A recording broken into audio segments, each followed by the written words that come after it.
Recording in progress. Next step में जिस चीज पे हम फोकस करेंगे वो है स्पाइनल मेनिंजेस। ठीक है, स्पाइनल मेनिंजेस क्या चीज है? वैसे मेनिंजेस जो है एक सेट ऑफ मेम्ब्रेन्स है जो कि ब्रेन और स्पाइनल कॉर्ड को प्रोटेक्ट करती है। ठीक है, स्पाइनल मेनिंजेस यानी जो स्पाइनल कॉर्ड को कवर कर रही है।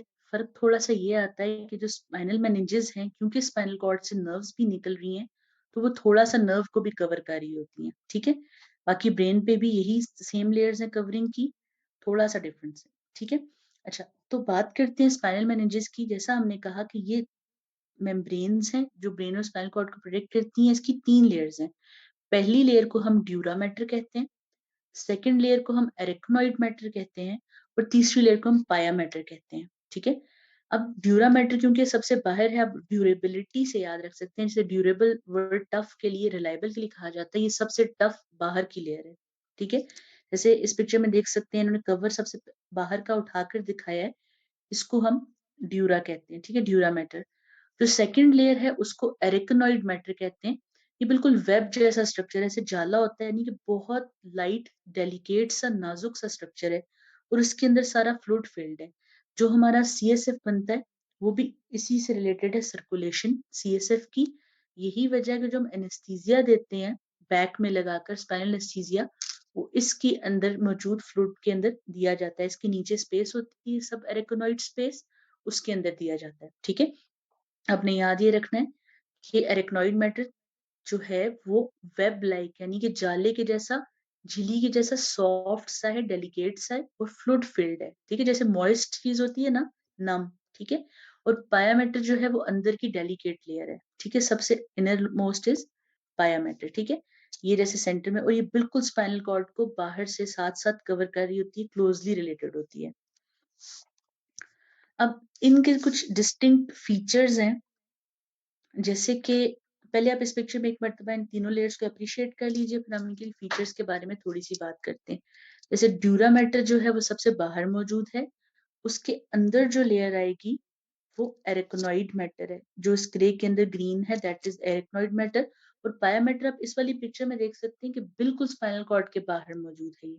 ठीक है, अब इनके फीचर्स की बात करते हैं। ड्यूरा मैटर जैसे मैं बताया टफ है, बाहर की तरफ मौजूद है। ठीक है, यही जो ड्यूरा मैटर है यही एक्सटेंड होती है बाहर से, जब ये खत्म हो जाती है स्पाइनल कॉर्ड के लेवल पर, तो यही एक्सटेंड होकर बाद में फाइलम टर्मिनेल बनाती है। ठीक है, इस पे भी हम दोबारा फोकस करेंगे। अब होता ये कि क्योंकि ये जो पूरा set of spinal cord with its meninges, यानी स्पाइनल कॉर्ड भी और उसकी मेनिंजेस भी वर्टिबल कैनाल के अंदर मौजूद होती हैं, यानी कि वो जगह वर्टिबल कॉलम में जहां स्पाइनल कॉर्ड है, तो जितना गैप होता है ना ड्यूरा मैटर के दरमियान और वर्टिबल कॉलम के दरमियान, वहां पर फैट होता है। बेसिकली अरेंजमेंट ये है, जैसे सपोज कि अगर ये बाहर एक कनाल है जिसके अंदर वर्टिबल कॉलम है, और इसके अंदर यहाँ से प्रॉपर स्पाइनल कॉर्ड स्टार्ट होती है ड्यूरा मैटर से, यानी ये वाला स्ट्रक्चर ये। ठीक है, तो बाहर जो सारा एरिया होता है इसके अंदर सारा फैट फिल्ड होता है। ठीक है, फैट क्या करता है? कुशनिंग इफेक्ट, जहां पर भी फैट मौजूद होगा वो कुशनिंग इफेक्ट प्रोवाइड करेगा, और इस सारे स्ट्रक्चर को जगह के अंदर रखेगा भी।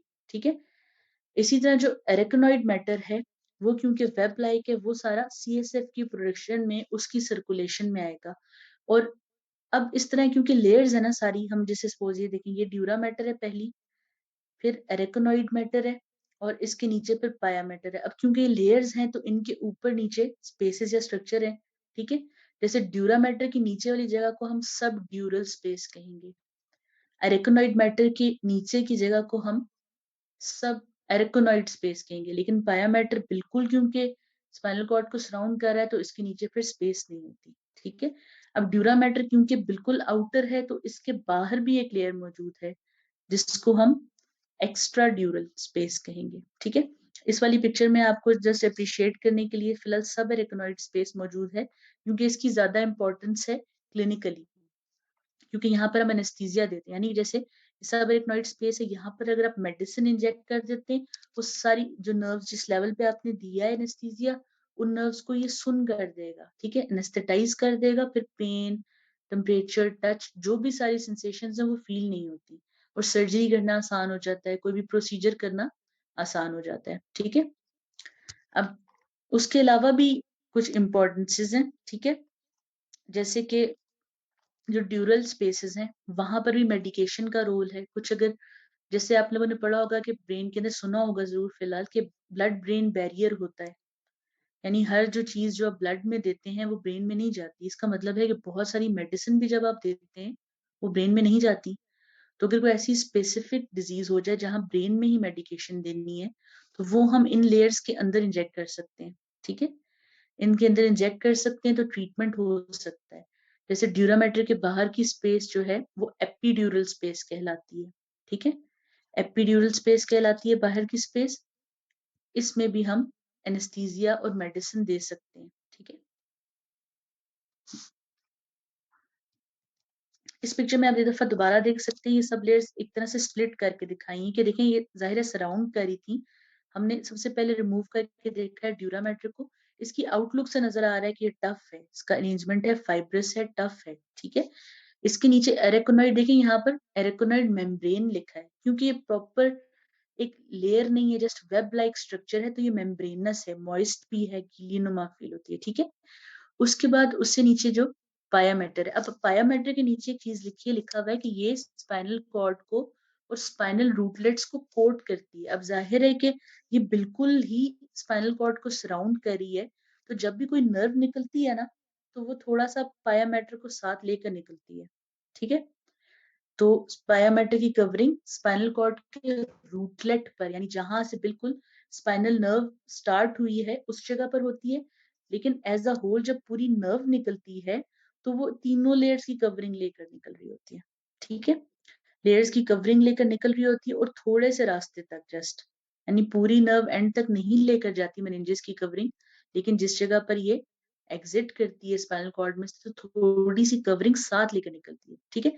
जैसे हम कोई भी चीज में से कुछ भी प्रोट्रूड करवाते हैं तो थोड़ा सा हिस्सा उसके साथ रह जाता है, ठीक है, तो थोड़ा सा हिस्सा ये साथ लेकर आती है।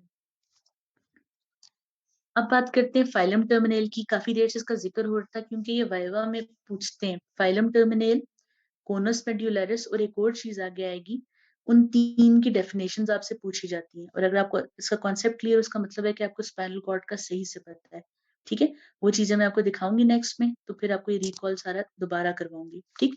फाइलम टर्मिनेल क्या है, देखिए ये एक स्ट्रैंड है, स्ट्रैंड अब धागे नुमा चीज को कहते हैं। फाइब्रस टिश्यू का, फाइब्रस टिश्यू टफ टिश्यू होता है जो वर्टिब्रल बॉडीज को, ठीक है, की मतलब vertebral bodies of the coccyx से जाकर अटैच होता है। अब क्योंकि खुद ये स्पाइनल कॉर्ड की कवरिंग है, इसका मतलब है कि स्पाइनल कॉर्ड को अटैच करता है जाकर कॉक्सिक्स से, और इसका फायदा ये है कि ये होल्ड करके रखता है, ये एंकर के तौर पर काम करता है स्पाइनल कॉर्ड और मेनिंजेस का। आप इस वाली पिक्चर में अप्रिशिएट कर सकते हैं, ये देखिए यहाँ पर ये एंड हुई है ना स्पाइनल कॉर्ड, तो एक धागा नुमा स्ट्रक्चर यहाँ से सीधा नीचे जा रहा है, और इस वाली पिक्चर में देखें तो ये यहाँ आकर कॉक्सिक्स के साथ अटैच हो गया, तो इसने इसको एंकर करके रखा है। ऊपर अब ज़ाहिर स्पाइनल कॉर्ड ब्रेन से आ रही है, ब्रेन स्कल के अंदर सेट है, वहां पर उसको ऊपर एंकरेज मिल गई, यहाँ पर इसको कॉक्सिक्स के साथ फाइलम टर्मिनेल ने बाउंड किया, और स्पाइनल कॉर्ड अपनी जगह पर रहती है, ठीक है। इस पिक्चर में देख सकते हैं फाइलम टर्मिनल, देखें, ये आप अप्रिशिएट कर सकते हैं कि फाइलम टर्मिनल जो है वो एक थ्रेड लाइक स्ट्रक्चर, और ये स्ट्रेटर जाता जाता कॉक्सिक्स में जाकर अटैच होता है, ठीक है। और यहाँ आप देख सकते हैं कोनस मेड्यूलरिस है। अब क्योंकि एक थोड़ी क्लिनिकल पिक्चर है लेकिन इसकी डेफिनेशन डिटेल क्लियर थी, तो मैंने इसलिए यूज किया। आप इसमें फाइलम टर्मिनल पे फोकस करिएगा। नॉर्मली इसका क्लिनिकल एस्पेक्ट है, यहाँ पर एक ट्यूमर है, लेकिन आपके फोकस के लिए जस्ट आप फाइलम टर्मिनल को फोकस करें, इससे बेटर डिस्क्रिप्शन मेरे हिसाब से नहीं होगी। और एक चीज जो इस पिक्चर में नोट करने की है, वो आप देख सकते हैं कि नर्व्स जब निकल रही हैं तो वो साथ ही कवरिंग को लेकर निकल रही है। अब हम वापस जाते हैं एक चीज को टच करने के लिए। इस वाली पिक्चर में एक चीज का जिक्र है जिसका नाम है डेंटिकुलेट लिगामेंट। ये क्या चीज है? डेंटिकुलेट लिगामेंट जो है वो पायामेट्रिस की थिकनिंग है। आपको पता है लिगामेंट हमेशा जो है वो कोई किसी भी स्ट्रक्चर के थिक होने से बनता है, किसी भी कनेक्टिव टिश्यू के, किसी भी फाइब्रस स्ट्रक्चर के। तो ये जो डेंटिकुलेट लिगामेंट है ये पायामेट्रिस से निकलकर ड्यूरामेट्र तक जा रहा है, और इसको बाइंड कर रहा है एंकरेज, यानी क्योंकि अब स्पाइनल कॉर्ड एक ऐसा स्ट्रक्चर है, जाहिर है कि इसकी इतनी इंपॉर्टेंस है कि बॉडी का सारा जो पेरीफ्री का वो इससे है।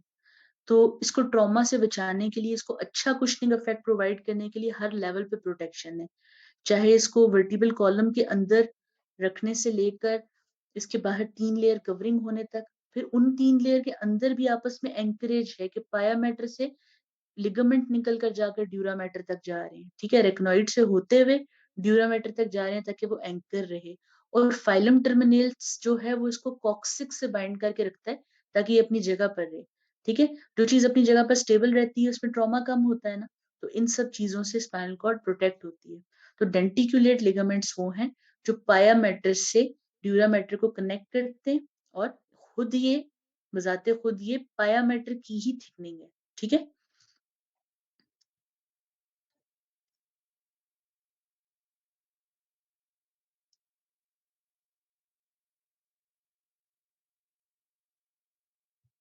ठीक है, यहाँ आप देख सकते हैं डेंटेट और डेंटिकुलेट एक ही चीज है, ठीक है। ये लिगामेंट से सारे ये होकर जा रहे हैं, कनेक्शन प्रोवाइड कर रहे हैं, ठीक है। ड्यूरामेटर जो है डार्कर है, इसके साथ है, और आ रहे कहाँ से, अंदर से पाया मैटर से आ रहे हैं। अगला जो इम्पोर्टेंट स्टेप है वो है स्पाइनल नर्व का बनना। स्पाइनल नर्व बनेगी कैसे, ठीक है। तो इसके लिए हमने अभी जो स्टार्ट में एक चीज पढ़ी थी जो कि स्पाइनल कॉर्ड का क्रॉस सेक्शन था, हम उसकी तरफ जाते हैं। हमने एक बात पढ़ी थी कि स्पाइनल कॉर्ड के अंदर बटरफ्लाई शेप मैटर है, ठीक है, ग्रे मैटर है, जिसका अगला हिस्सा जो है वो एंटीरियर हॉर्न जो है वो मोटर है, ठीक है, और उसका जो पोस्टीरियर हॉर्न है वो सेंसरी है। लेकिन अब देखिए स्पाइनल कॉर्ड में डिफरेंस ये है कि मतलब कि इसका अगला हिस्सा मोटर है और पिछला हिस्सा सेंसरी है। लेकिन जब भी कभी नर्व होती है, हम हमेशा नर्व के बारे में पढ़ते हैं, स्पाइनल नर्व के वो मिक्स्ड नर्व है, यानी कि उसके अंदर सेंसरी भी है और मोटर भी है, as compare to cranial nerve जिसके अंदर कुछ कुछ नर्व सेंसरी है सिर्फ, कुछ नर्व सिर्फ मोटर है, कुछ नर्व मिक्स्ड है। अब क्योंकि स्पाइनल नर्व ऐसी होनी चाहिए कि वो जहां सप्लाई करे वहां से सेंसेशन भी लाए और वहां पे मोटर एक्टिविटी भी प्रोवाइड करे, तो नर्व इस तरह बनती है कि जो एंटीरियर हॉर्न है वहां से भी फाइबर्स निकलते हैं, ठीक है, पोस्टीरियर जो हॉर्न है वहां से भी फाइबर्स निकलते हैं, ठीक है।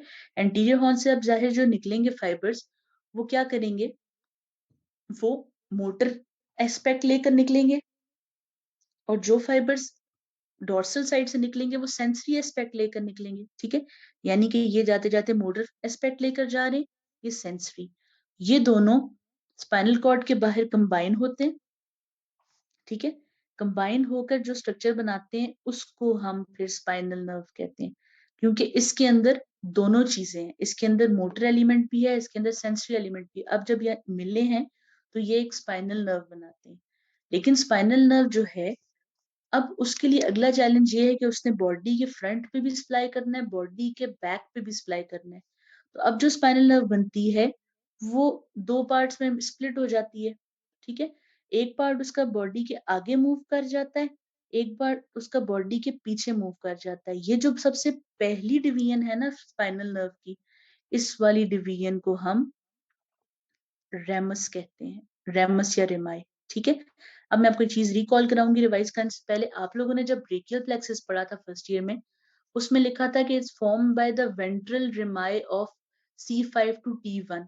तो वो वेंट्रल रिमाई ये है, यानी कि जब C5 C6 C7 C8 T1 पे स्पाइनल नर्व्स बनी थी, मोटर और सेंसरी दोनों आए, फिर एक नर्व बनी जिसके अंदर दोनों चीजें शामिल थी, उसका फिर एक हिस्सा एंटीरियर साइड पर चला गया जिसने ब्रेकियल प्लेक्सस बनाया, और एक पोस्टीरियर चला गया।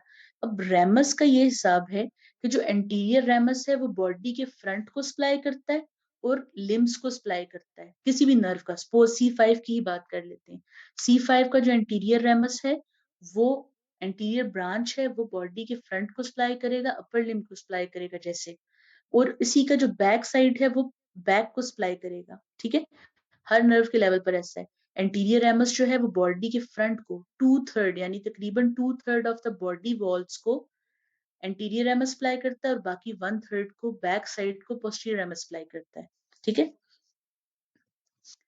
इस पिक्चर में आप देख सकते हैं ये मोटर न्यूरॉन था, इसका फाइबर जा रहा है, ठीक है। और ये सेंसरी था। अभी क्योंकि सेपरेट, ये मतलब सेंसरी लार्ज से सेंसेशन, तो नर्व बनने के लिए जरूरी था कि इन दोनों का मिल जाना, क्योंकि नर्व के अंदर सेंसरी मोटर दोनों चीजें होनी चाहिए। ठीक है। अब क्योंकि जो सेंसरी न्यूरॉन है वो स्पाइनल कॉर्ड की तरफ आ रहा है, तो उसकी जो सेल बॉडी है वो स्पाइनल कॉर्ड के बाहर ही लाई करती है। ठीक है। और वहां पर एक डायलेशन होती है जिसको हम डोर्सल रूट गैंग्लियन कहते हैं। ये देखें डोर्सल रूट की तरफ आ रहा है, और जाहिर है कि गैंग्लियन क्या है, जहाँ पे न्यूरॉन्स मिल रहे हैं। ठीक है। तो इसको फिर हम डोर्सल रूट गैंग्लियन कहते हैं। अब वेंट्रल में नहीं होता ये, यहाँ देखिए यहाँ मिसिंग है, यहाँ इसलिए नहीं है कि इसके न्यूरॉन्स जो हैं वो already up level spinal cord में गैंग्लियन बना चुके हैं, इसने खाली अपना फाइबर भेजा है। क्योंकि देखें डोर्सल चीज ने सेंसेशन लेकर ब्रेन की तरफ ऊपर जाना है। ठीक है। लेकिन जो मोटर वाली चीज है उसने ब्रेन से कमांड लेकर नीचे आना है। मोटर वाले का गैंग्लियन, उसके जो नर्व कनेक्शंस, न्यूरॉन कनेक्शंस वो ऊपर ही किसी लेवल पर बन चुके हैं, जहां उसने एग्जिट करना है उससे डेफिनेटली ऊपर। लेकिन सेंसरी ने उस पॉइंट तक लेकर आना है, तो उसका गैंग्लियन फिर वहां मौजूद है। इस पिक्चर में देखें जो बात अभी हमने की, ये दो न्यूरॉन्स, ठीक है, आगे वाला रूट मोटर, पीछे वाला सेंसरी मिले जहां पर। अब देखें कि जो इकट्ठे नर्व बनी है उसके अंदर ब्लू और रेड दोनों लाइंस हैं। ठीक है। और जो, अगर आप इस वाली पिक्चर में देखें तो ये आपको यहाँ दिखाया हुआ है कि अगर स्पाइनल कॉर्ड वर्टिब्रल कनाल के अंदर है तो कैसे है। अब देखिए कि जब इंटरवर्टिब्रल फोरामिना से निकल रही नर्व्स, वहीं से नर्व बनकर निकल गई है, इससे पहले पहले सारी कंबाइनिंग हो चुकी हुई है। ठीक है। डोर्सल रूट गैंग्लियन में गैंग्लियन इसलिए है कि नर्व्स यहाँ पर आ, न्यूरॉन्स यहाँ पर आ रहे हैं, सेंसेशन लेकर साइनेप्स कर रहे हैं। ठीक है। सेंसेशन आगे फॉरवर्ड कर रहे हैं, यहाँ पर उनकी सेल बॉडीज कलेक्टेड हो रही हैं सारी सेंसेशन इकट्ठे लाकर आगे भिजवाने के लिए। लेकिन मोटर साइड जो है वो जस्ट ऊपर से आने वाले पैगाम को फॉरवर्ड कर रही है। तो यहाँ पर देखें सेंसरी ने सेंसेशन लेकर आनी है और स्पाइनल कॉर्ड को देनी है, तो उनके पास मैसेज होना चाहिए, डिस्कशन का पॉइंट होना चाहिए, तो वो गैंग्लियन है। मोटर ने जस्ट कमांड फॉलो करनी है, उसको हायर कमांड से आएगा, उसने बस एग्जीक्यूट कर लेना है, तो उसको डिस्कशन की जरूरत नहीं है, इसलिए वहां गैंग्लियन नहीं है। ठीक है। इस वाली पिक्चर में एक दफा दोबारा देख लेते हैं फाइनल। ठीक है। ताकि ये कॉन्सेप्ट मैं चाहती हूँ कि आप हर बच्चे को आए। मैं नॉर्मली जब ब्रेकियल प्लेक्सस पढ़ाती हूँ तब मैं ये चीज बताती होती हूँ, क्योंकि मुझे लगता है कि खाली ये कह देना वेंट्रल रिमाइक क्या है कभी भी समझ नहीं आती। तो इस तरह आप क्योंकि अपने पढ़नी ही न्यूरो है, उसमें टर्म्स बार बार आएंगी। न्यूरो की एक ग्लॉसरी है, मैं अगर आप लोग चाहेंगे आपसे शेयर कर दूंगी मैं। उस ग्लॉसरी में हर उस टर्म की डेफिनेशन शॉर्ट से लिखी हुई है जो न्यूरो पढ़ने में यूज होती है, वो आप एक दफा गो थ्रू कर लीजिएगा, तो उसमें से जो है आपको अच्छा समझ आ जाएगा। ठीक है। वापस आते हैं टॉपिक पे। ये वाला इज एंटीरियर साइड, ये वाला पोस्टीरियर, इसमें से जो निकल रहा है ये एंटीरियर या मोटर वेंट्रल रूट है। ठीक है। बैक साइड से पोस्टीरियर आ रहा है, और मतलब इसमें बेसिकली जा रहा है, लेकिन यहाँ पर ये गैंग्लियन बनाता है। अब ये इंटरवर्टिबल फोरामेन, जहाँ पे वर्टिब्रा के ओपनिंग है ना, उनका गैप है, वहां पर ये मिलकर नर्व बन जाते हैं। फिर अभी देखें स्प्लिट हुआ है, एंटीरियर साइड पे जो गया है प्राइमरी रेमस, ठीक है, वो क्या कर रहा है, वो anterior part of the body को सप्लाई कर रहा है एंटीरियर को, और पोस्टीरियर वाला पोस्टीरियर को सप्लाई कर रहा है। ठीक है। अच्छा, अब हमने स्टार्ट में एक बात की थी जिसमें हमने जिक्र किया था कि जो वर्टिबल कॉलम या वर्टिब्रीज हैं उसमें वर्टिब्रीज का नंबर डिफरेंट है as compare to spinal nerves, यानी कि वर्टिब्रीज जो है वो 33 हैं, नर्व्स जो है वो 31 है। ऐसा क्यों है डिस्क्रिपेंसी? डिस्क्रिपेंसी इसलिए है कि जो वर्टिबल कॉलम है सर्वाइकल सेगमेंट है, वहां पे वर्टिब्रीज तो 7 है लेकिन नर्व्स वहां से 8 निकल रही हैं। ठीक है। फर्स्ट लेवल से दो नर्व्स इकट्ठे आ रही होती हैं। ठीक। इसी तरह थोरेसिक में सेम है, लंबर में सेम है। अब सैक्रम में भी सेम है, 5 वर्टिब्रीज 5 नर्व्स, लेकिन कॉक्सिक्स क्योंकि फ्यूज हो गई होती है, उसमें से जस्ट एक नर्व निकलती है, एक सिंगल कॉक्सीजियल पेयर होता है, इसलिए 31 पेयर्स हैं। और उसके अलावा जो चीज इंपॉर्टेंट है अभी जो मैं बताने वाली हूँ, इस पे आपने फोकस करना है थोड़ा सा, कि वर्टिब्रल कॉलम के लेवल्स, यानी वर्टिबल कॉलम का सर्वाइकल, वर्टिबल कॉलम का थोरेसिक, वर्टिबल कॉलम का लंबर, सैक्रम, ये सब जो है वो स्पाइनल कॉर्ड के लेवल से डिफरेंट होते हैं। ठीक है, एक मर्तबा दोबारा बताती हूँ, फिर आपको पिक्चर से दिखाती हूँ। ठीक है, वर्टिब्रल कॉलम के levels cervical, thoracic, lumbar, sacrum, coccyx spinal cord के लेवल से मुख्तलिफ होते हैं। यानी कि स्पाइनल कॉर्ड के सेगमेंट्स के नाम भी वही हैं। इसमें सर्वाइकल भी है, इसमें थोरैसिक भी है, इसमें लंबर भी है, सैक्रल भी है, लेकिन थोड़ा सा फर्क होता है। ये डिस्प्रोपोर्शनेट ग्रोथ की वजह से होता है। ठीक है, क्योंकि स्पाइनल कॉर्ड तो पूरी बड़ी नहीं होती ना। आप देखिए कॉक्सिक्स कहाँ तक जा रही है, हिप तक, लेकिन स्पाइनल कॉर्ड तो अभी हमने पढ़ा कि L1 के लेवल पे टर्मिनेट हो गई थी। ठीक है, तो स्पाइनल कॉर्ड तो टर्मिनेट हो जाती है, लेकिन नर्व्स नहीं होती, नर्व्स नीचे की तरफ मूव कर जाती है। यानी कि सपोज अगर ये बाहर की तरफ वर्टिब्रल कॉलम है, ठीक है, और ये लेवल जहाँ खत्म हो रहा है ना, ये कॉक्सिक्स है। ठीक है, इसके अंदर स्पाइनल कॉर्ड है, क्योंकि स्पाइनल कॉर्ड तो L1 के लेवल पे खत्म हो गई। ठीक है, अब जो इसकी कॉक्सीजियल नर्व है ना, वो इसका कॉक्सीजियल सेगमेंट ऊपर था, उससे पहले ही निकल आई है, लेकिन आकर वो एग्जिट तब करेगी जब वो कॉक्सिक्स के इंटरवर्टिबल फोरामेन के लेवल पर बनेगी। ठीक है, दोबारा देखते हैं आगे इन चीजों को। एक मरतबा इस कॉन्सेप्ट को समझ लें, फिर हम वापस आते हैं, क्योंकि कॉर्डा इक्वाइना का कॉन्सेप्ट जब आपको आ जाएगा तो फिर आप इस वाली बात को समझ सकेंगे। ठीक है, आपको मैंने बताया था कि 3 चीजें बहुत ज्यादा पूछी जाती हैं, जिसमें एक फाइलम टर्मिनेल है, कोनस मेड्यूलरिस है, और तीसरी चीज है कॉर्डा इक्वाइना। कॉर्डा इक्वाइना है क्या? ये एक नर्व्स का बंडल है। किन नर्व्स का बंडल है? L2 से S5। क्यों? क्योंकि स्पाइनल कॉर्ड L1 पे खत्म हो गई थी। पहले ये हो रहा था, आप देखेंगे जो भी लेवल था, स्पाइनल कॉर्ड से सामने सामने से नर्व निकलती जा रही थी, लेकिन अब क्योंकि यहाँ स्पाइनल कॉर्ड टर्मिनेट हो गई है, इससे नीचे भी तो नर्व सप्लाई जैसे यहाँ पे भी तो देनी है। अब नर्व्स क्या करेंगी? निकलेंगी और नीचे की तरफ मूव कर जाएंगी। तब तक मूव करेंगी जब तक उस लेवल पर ना है जहां से एग्जिट करना है।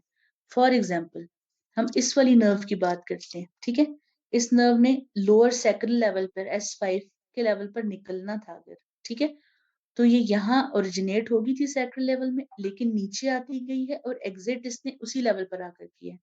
ये जो बंच ऑफ नर्व्स है ना, इसको हम कॉर्डा इक्वाइना कहते हैं। ठीक है, कॉर्डा इक्वाइना जो है वो, the corda is for cord यानी टेल।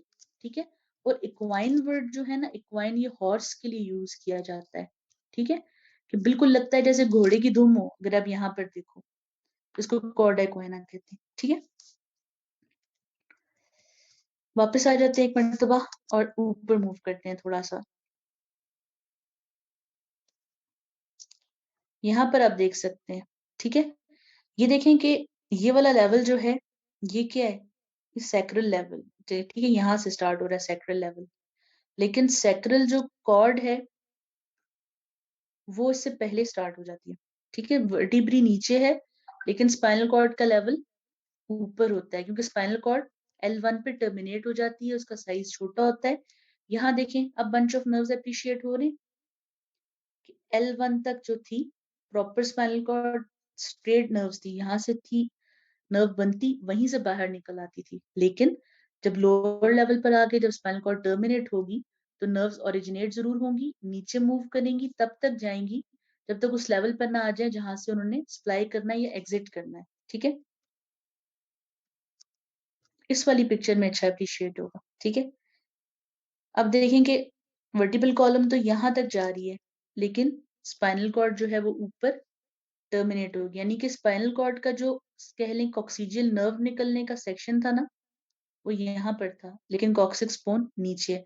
लेकिन नर्व वहां आकर निकलेगी जहां पर कॉक्सिक्स में से सप्लाई करना है, बन ऊपर ही जाएगी। ठीक है, ये चीज समझने की है। अब आप मुझे बताएं कि आप लोगों को कितना समझ आया और इसमें से क्या चीज जो है वो रिकॉल करने की है।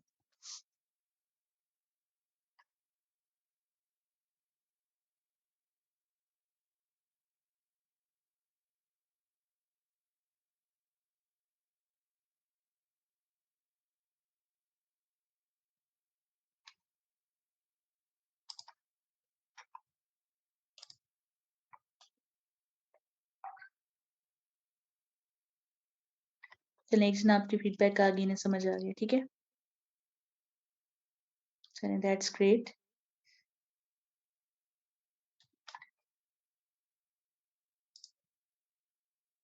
Recording stopped.